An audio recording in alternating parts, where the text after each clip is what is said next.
boy. Oh boy. Okay, so keep in mind, this is my first time doing like a movie review, so I'm going to be kind of new at this, so don't expect a professional review here, okay?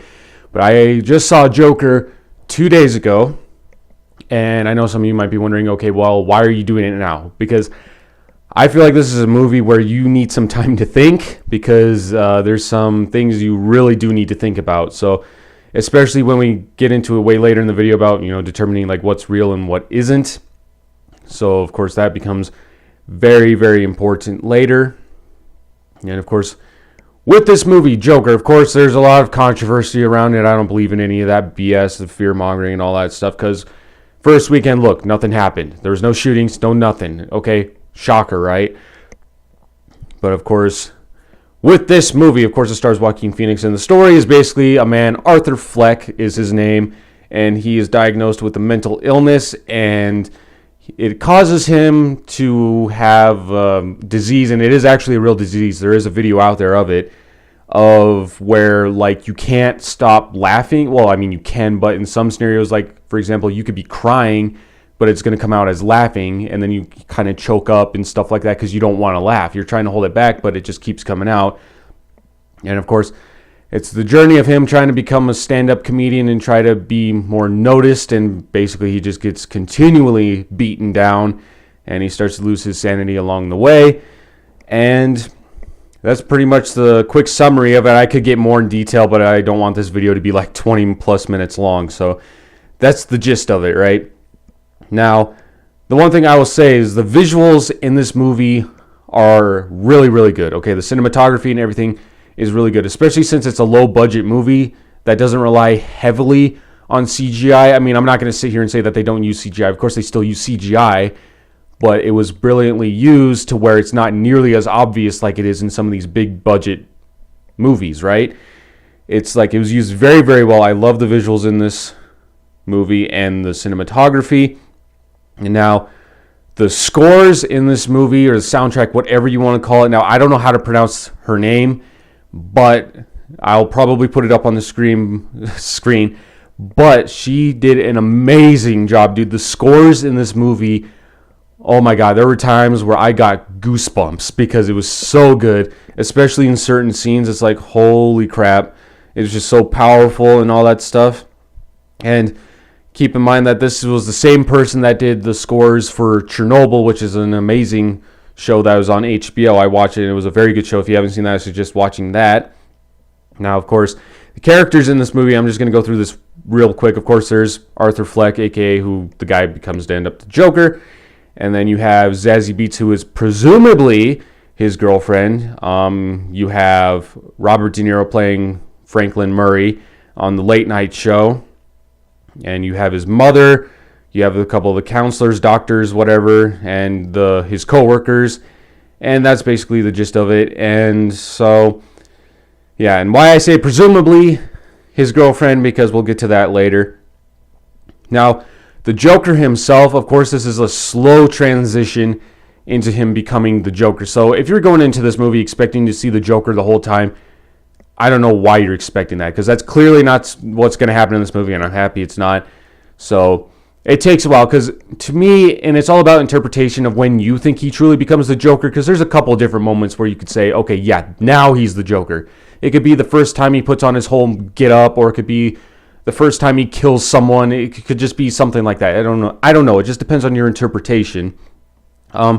To me, I think when he fully became the Joker was when he put on the whole get up and he was dancing around like he finally embraced it. I think that's when he fully became the Joker. And then also there were some comic book nods. Now, of course, this is trying to be a mostly original movie, but they did have some comic book nods, whether they meant to or not. Most namely is the Killing Joke. There is a lot of references or things that could be related to the Killing Joke. And things like, of course, him trying to be a stand-up comedian, how he was abused as a kid, and stuff like that. But then also, this is a very slight one, but there also was kind of like a Dark Knight Returns reference, because that's when he goes on the late night show now, and then he kills the host, Robert De Niro. So that was kind of, I don't know if they did that on purpose, but I do have a feeling that was kind of a nod to the Dark Knight Returns. I'm not going to lie, though, I was expecting him to kill the whole audience. But, of course, we'll get more into that later in the review. And, of course, throughout this movie, he just gets continually beaten. So, of course, what the Joker, is saying is all it takes is one bad day. Let's just say Arthur has a couple of bad days, okay? Or every day is bad for him. And so it's just every single day, it just gets worse and worse and worse. So it's not just one bad day, it's multiple bad days, and it just gets worse and worse.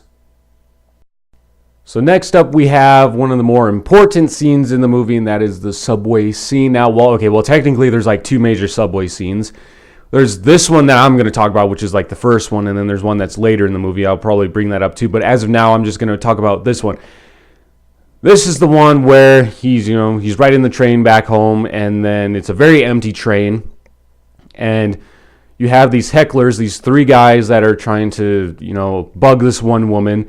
And it's a very uncomfortable situation for Arthur because he's basically just sitting there watching. He's not doing anything. And you'll notice that when he's uncomfortable or nervous, that's when his laugh will start and he can't control it. Whereas when he's in more control and he's more calm, that's when he's fine. So he was probably in an uncomfortable situation. I mean, I could see why, because like I said, he's just watching this girl get, heckled by these three guys. And the girl or the woman eventually leaves, right? So then that just leaves Arthur and those three guys. And of course, those three guys still want to be hecklers, especially since Arthur keeps laughing as much as he is. I mean, he's not trying to. You can tell he's trying to hold it back, but he can't because of his disease. And so these three guys come over to bother him, and especially the one because he starts singing Send in the Clowns, because he's dressed up as a clown. And you could just see Arthur trying to hold it back, but he just can't. So, but then these guys start to, beat him up and start grabbing him and stuff. And Arthur's trying to fight back because he's tired of, being the one that's beaten all the time. And at this point in the movie, this is when one of his coworkers gave him a gun. Well, allegedly. And like I said, we'll get to that later. And so with that, he just had enough. He pulled out the gun. He shot the guy that was singing Send in the Clowns, and then, of course, he shot the other guy, and then he had to chase down the third guy and ended up shooting all of them dead. And, of course, it was at that moment where it was one of the major turns in the story because, I mean, once that happened, there was definitely no turning back. And then right after he commits these three murders, allegedly on this subway, you can tell that he's scared or he's nervous. So he runs away, and he ends up going into like a public bathroom, I guess. It's very run down, but then again, it's Gotham City. What do you expect? And he slams the door. Nobody else is in there. And I'm going to tell you right now, this was definitely one of my favorite scenes in the movie.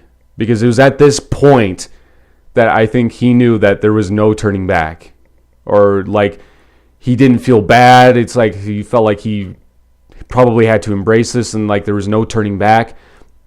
But I'm telling you, dude, this bathroom scene when he's, doing his little dance or whatever, oh my God, it was so good, especially with the score. The score for this scene was so good, and just seeing him trying to calm down, because like I said, I think that's why he tries to do these dances, is because I think it's to help him calm down.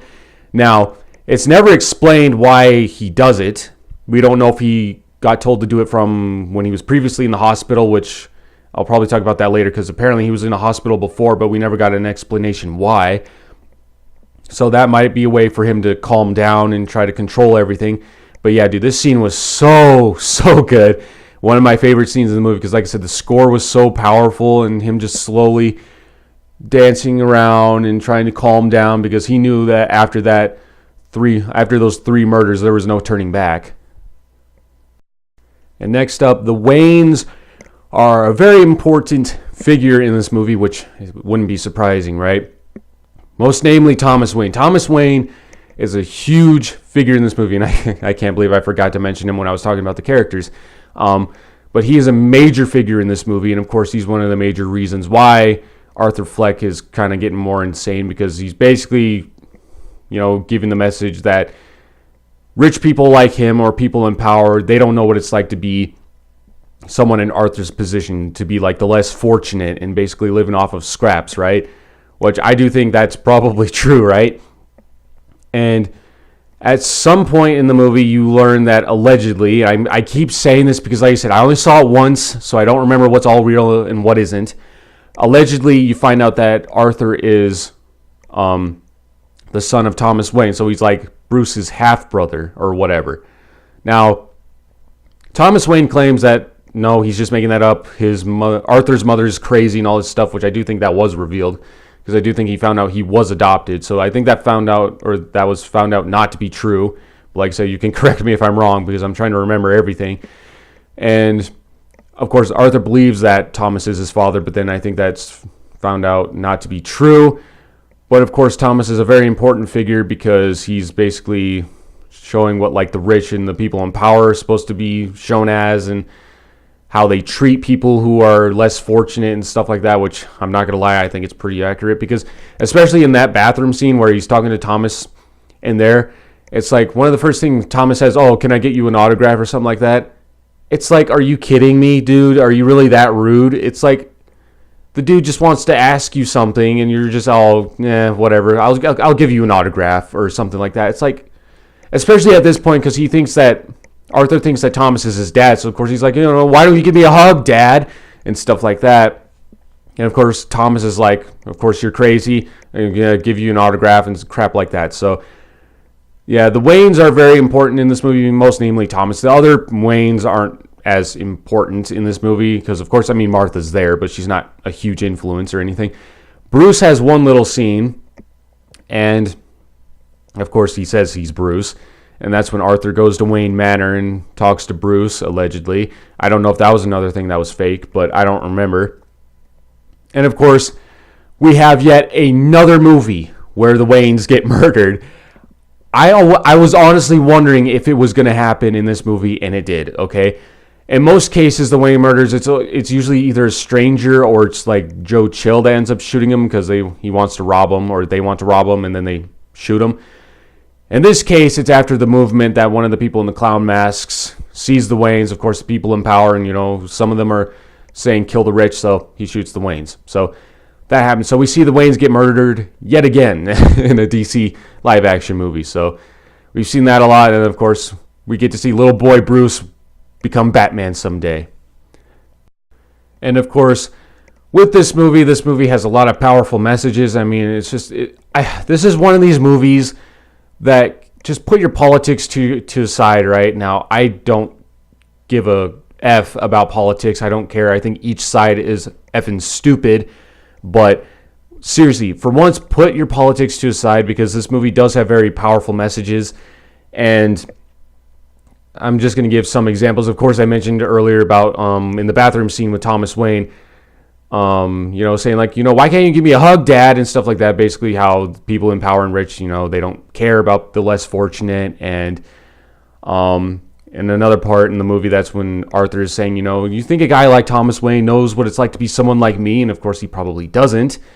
And then when he goes on the late night show, and I honestly think this is very, very true. Okay, this was one of the parts where I was like, Jesus, dude, he's got a point, because I think it was a powerful message about when he's on the late night show, he admits, allegedly, that he killed those 3 guys in the subway that we saw earlier in the movie. Now, keep in mind, the director said, and why I keep saying allegedly, I'll point this out again. The director said that Arthur is an unreliable narrator. So seriously, that's why I keep saying allegedly, because some of these things are real, some of them aren't. I don't know for sure. So that's why I say allegedly. When he admits that he allegedly killed those 3 guys in the subway, of course, then everyone gets quiet in the audience, and we're thinking, oh crap, because Franklin asks him, okay, what's the punchline? And then, of course, at this point, he's Joker, and he says, there's no punchline.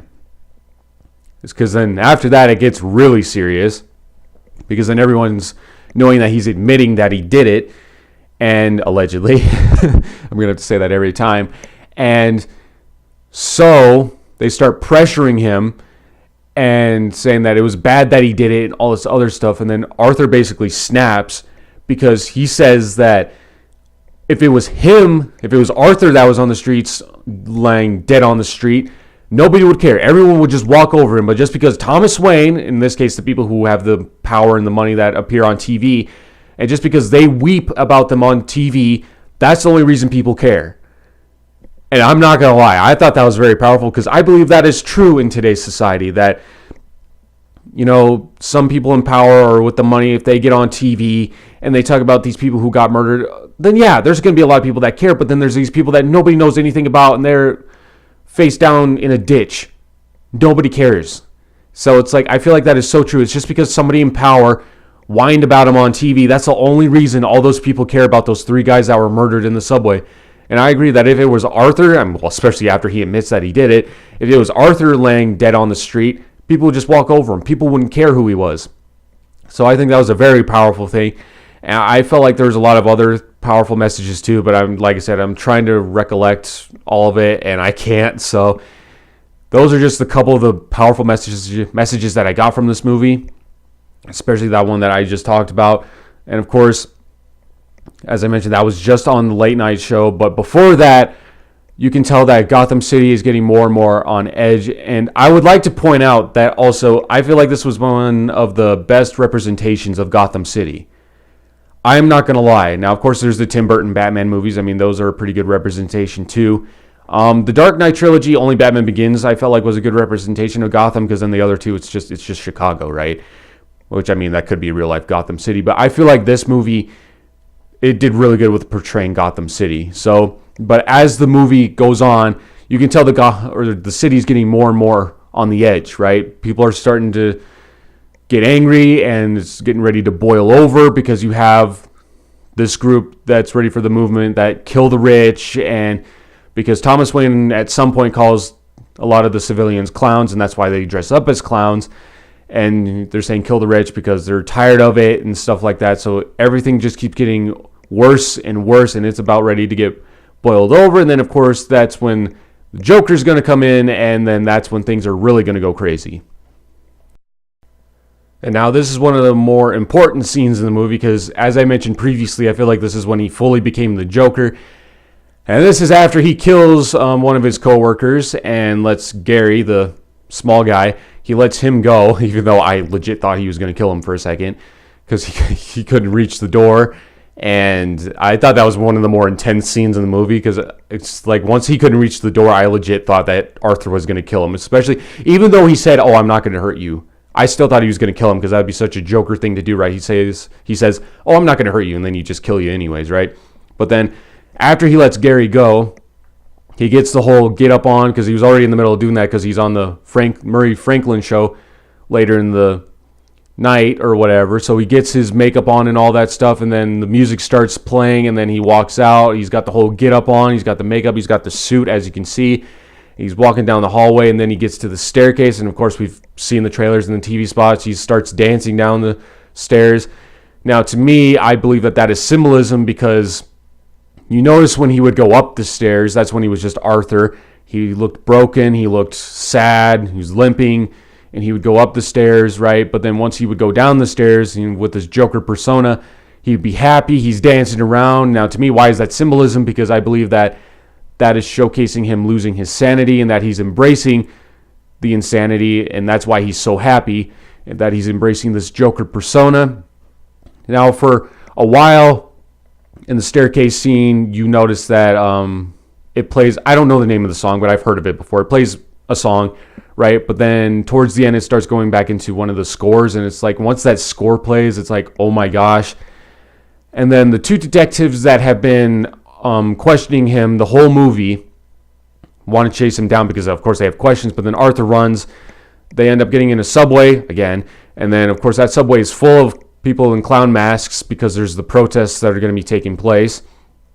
And so Arthur, brilliantly, he just puts on one of those clown masks, so then he blends in with the crowd, and the two detectives are really trying hard to get him, but of course they can't because of the crowd.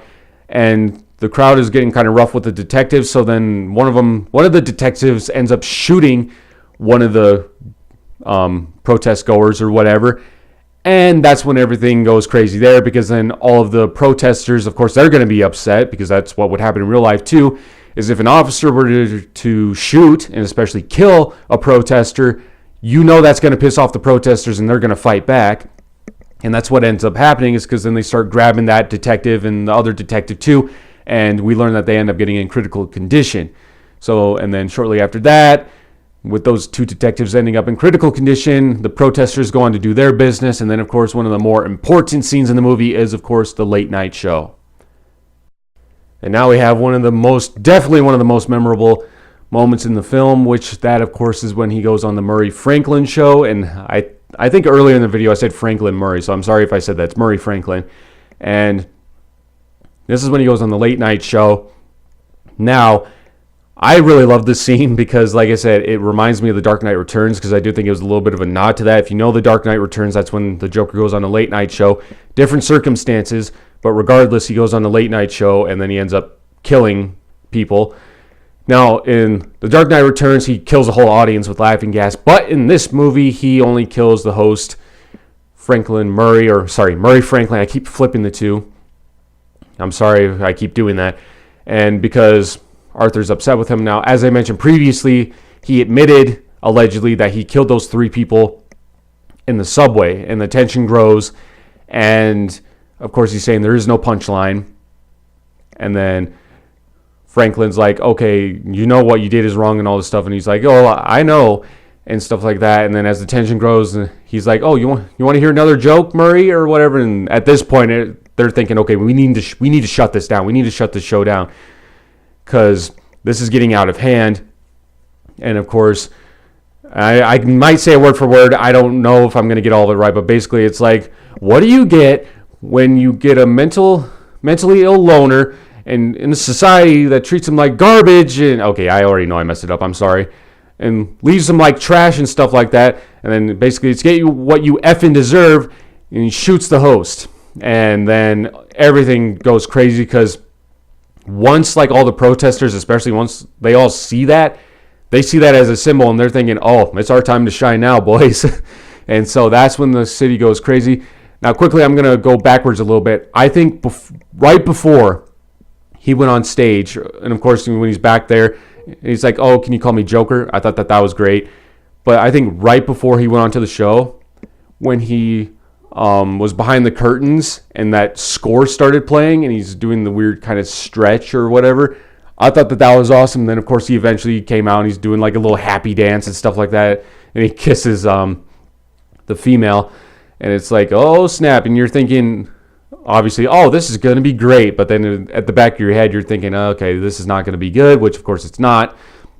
Because then, as I mentioned, he ends up killing the host. So, and then he sends a message. After that, he goes up to the camera, puts his face in the camera, and says, that's life, or whatever. And then before he can stop or get to the end of life, then that's when it cuts off and says, oh, please stand by. Now, why he says that's life, because that would be the ending of the show usually, because then it would play the song. And then, of course, that is when the city goes into chaos. And, of course, after he sends that message on the late night show, like I said, I believe that's when the protesters was like, oh, here's our symbol, here's our chance. And they take that chance, and that is when the city just goes and boils over. And this was also one of my favorite parts of the movie. It was when the city just boils over, and then the chaos begins in the protests, the anarchy, and everyone's just going crazy. They're looting, they're breaking stuff. And, of course, at this point, they have Joker in a police car, which I do think there's a little bit of a nod to The Dark Knight. And, of course, the police officer's like, this isn't funny, because, you know, the city's like this because of what you did. And then Joker just goes, I know, because he's happy that they're doing it. And, of course, the city's just boiling over, going crazy. As I mentioned, you'll see the Waynes come out of the movie theater, of course, and then the dude in the clown mask ends up shooting him. And, like I said, you see people looting everywhere. And you see it in the trailer, and of course, when he's in the police car, you're thinking, okay, there's no way it's really going to end like this, and it doesn't, because somebody driving an ambulance, and it's not like medics, it's some guy in a clown mask. He knows where the Joker is, and he T-bones that police car, which I think was a very big risk, because he honestly could have probably ended up killing Joker. But he crashes into that police car, stopping it. And you see the dude with the clown mask get out, and he's kind of looking in there with the slow-mo. And he's looking to make sure that he's okay. Because at this point, the Joker has become a symbol for these people. So you got the two guys in clown masks that pull him out of the car and put him on top of the hood, hoping he's okay. And while they're giving him time to recuperate, the chaos still continues. Just like I said, you see people looting, you see people breaking stuff, killing maybe, and then it gets to the point where this was one of the best, I think it was the best moment in the movie. And that is, of course, when the Joker does get up and you can start hearing the score. You have the crowd cheering him on because he's become this symbol now. And definitely, I think this is easily the best cinematic moment in DC movies. And it might honestly be up there for maybe movies, period. But definitely the best cinematic moment for DC movies. And that is, of course, when he does the bloody smile, because it's so iconic, of course, with the smile, and then he has the blood. It's just like, at that point, you knew that it's done. He's Joker from now on. He's embracing the chaos and the anarchy and stuff like that. And it was just so iconic, and it's just, you hear that score, and it's so powerful, and you see the crowd cheering him on, and it's just so amazing. And then the movie could have ended right there, honestly. It could have ended right there, but it doesn't, and we're going to get into that, because we're going to get to the point, or the part where we're going to talk about basically what's real and what isn't. And then after that scene of him getting cheered on by the crowd, then the next time we see him, he's in some type of hospital. I'm assuming it's Arkham Asylum, but it could just be a normal hospital. I don't know, but I'm assuming it's Arkham Asylum. And then, of course, we're assuming this is after most of the things that he's done. And now this is the part of the video where this is going to kind of get tricky, because I'm not going to mention every little thing that could have been real or not, but I'm just going to talk about the major ones, right? Because that is a very important thing in this movie, is what was real and what wasn't, right? Now, one of the smaller ones is the sign ordeal at the very beginning of the movie, okay? Because as I mentioned, Todd Phillips said that Arthur is a very unreliable narrator. So he could have been presenting it as the sign was stolen and he was beat up and mugged, right? But then I believe his boss said that, no, your coworker said that you stole the sign and that you ran. So that could have been something that he was making up, that he got beat up and all that stuff. And then the most obvious one was when he was in the audience of the late night show. Because at first you're thinking, oh, cool, he got on the show, he's getting recognized and all this stuff. And then it's like, he's just thinking of that in his head. And you're thinking, oh, that sucks. And then another one of the ones, or more obvious ones, is Zazie Beetz' character, that for a while you think that, oh, Arthur might be in a relationship with this woman, right? But then you come to find out later in the film that most of the scenes that you were seeing with them together, he was just making that up in his head, because then I think it shows what they were doing together, then it just shows him. There's no Zazie Beetz in there. It's just him, because he was just imagining that, because he ends up going in her apartment, and she leaves her door unlocked for some reason. And, of course, she sees him, and she's like, oh, my gosh, she's startled. Like, what are you doing in here? And it's like she doesn't recognize him. And that's because she just knows him as the guy that's, like, down the hall. And that's it. So he was just making that up, that she was his girlfriend or whatever. So that, I feel like that was kind of sad, honestly. I'm not going to lie. And then, so yeah, those are just some of the major ones. God, I feel like I'm forgetting some of the other ones too. I think the other one was whether he had a mental illness or not. Oh yeah, the 3 murders in the subway. I think that was another one that could be fake, because that he made up, because most people were saying that it was somebody with a mask. And clearly he wasn't wearing a mask in that scene. So there was one person that said it was some guy in makeup, but I believe it was just that one person, and I believe that was the movie trying to trick you into thinking, okay, it was him, right?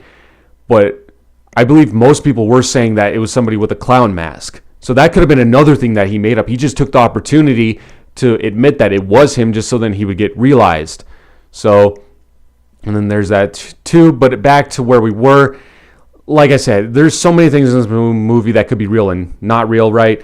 But we know he ends up in some type of hospital. It could be Arkham Asylum. Who knows, because they might have built that after this type of guy. Now, something that I don't think people are really talking about, okay, is that we know that he was in a hospital previously. We don't know why. They never explain why, or if they did, I missed it, because, yeah, I don't believe they explained why. But in the very beginning of the film, they mentioned the counselor or the doctor, whatever, the first one, she asks him, do you know why you were in the hospital? Because he was clearly in the hospital before, and when she says that, it's like a quick 3-second flashback of him banging his head on the glass. Now, I don't think a lot of people are talking about this, but to me, and I could be completely wrong on this, but doesn't that like 3-second flashback of where he was there, doesn't that look exactly like the same place he ends up at the end? Because it's very white, it's very clean, it looks new. So I honestly think it could be the same place. I don't know if it is. I'm just saying it could be. I could be completely wrong, but I believe it could be the same place. So it's just, I think that's something people should talk about. Like I said, I could be completely wrong, but we know he ends up at some type of asylum or hospital. He's talking to this counselor, and he starts uncontrollably laughing again. And the doctor asks, what's so funny? And then it goes to like a quick cut to the Wayne murders and Bruce on his knees and stuff. And then Arthur says, you wouldn't get it. And of course, after that, that's when he gets out of that room. He has blood on his feet, and he's just walking out of there, no problem, kind of happily dancing around. Now, you could say that he probably murdered that doctor and that he's running loose, which, I mean, that's something the Joker would do, but you don't really know. It's kind of a ending where it's like you don't really know for sure, right? Now, I will tell you this, is that I really hope this isn't the case, because I think I heard this going out there that this could be what that ending means, is that most of the movie, if not all the movie, was just in his head, and he was in that hospital or whatever the whole time. That better not be the case, because if that was the case, I'm going to be upset, but I'm assuming there's no way that was the case, because if it did that quick cut to the Wayne murders, because then it's like that had to have happened and stuff like that. I'm still assuming this is after most of the things that he did do, so I'm hoping that isn't the case. But yeah, like I said, I'm assuming he killed that doctor, because why else would he have blood on his feet?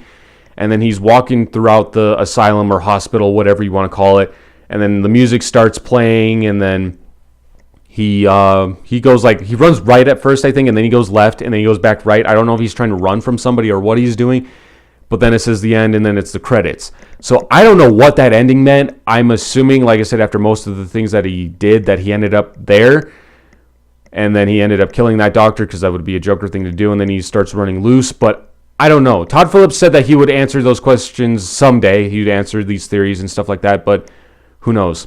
Now, let's get to this part where what I really think of the movie. Now, overall, this was a really awesome movie, okay? I know this was a way longer review than I thought it was going to be. I was thinking this was going to be 15 minutes. We're clearly over double that, right? But I really love this movie. This was an amazing movie. Now, I'm not going to be a reviewer that gives a score like a 5-star system or out of 10 or something like that. I'm just going to say like what I felt about it. I thought it was really amazing, okay? The acting was amazing. I thought the story was powerful. The scores were phenomenal. Like I said, I can't pronounce that woman's name, but I can put her name on the screen. But yeah, this movie was amazing. It is definitely one of the best, if not the best, live-action DC movies. I really hope this gives Warner Brothers the idea to do more. I believe they're calling these DC Black Label movies. I don't know what that means, but I think that means like lower budget movies and stuff like that.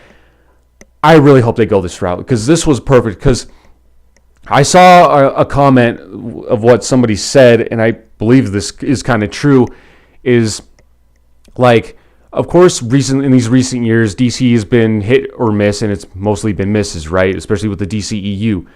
And of course, the competition is the MCU. But I saw someone comment that when DC gets it right, Marvel can't even compare to these movies, which I think that's true. I don't think there's a single...